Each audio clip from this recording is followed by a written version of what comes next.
Welcome to episode 4 of White Violence. We're going to be looking at a case today of a Good Samaritan walking down the street, pushing over a 91-year-old, I believe. You'll see that in the article. This elderly woman is non-white, or is white. This guy seems to be non-white based on the video. She ends up getting near life-threatening injuries out of this case. So we'll watch a video, see the coverage on it, and then close off and work for another episode 5 after this.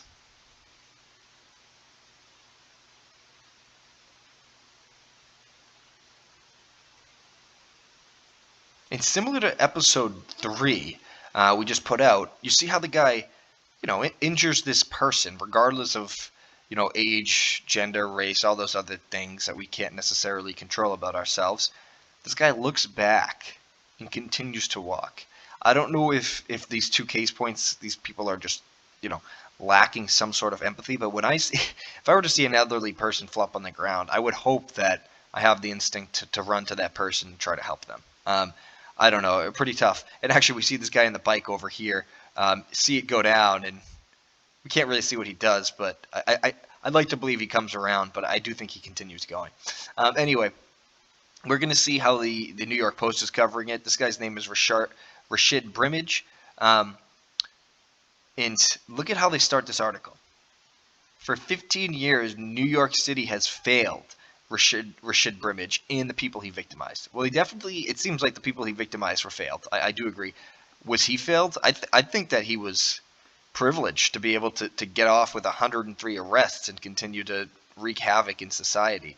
I think it's really funny that they say the mentally ill 31-year-old. I think we all have some sort of, dosage or a spectrum of mental illness. So I think it's pretty safe to call anybody that does something and qualify it to mental illness. I would be curious to see, what his diagnosis was and when, and at what point they decided to stop trying to give this guy treatment and put him into some kind of mental ward.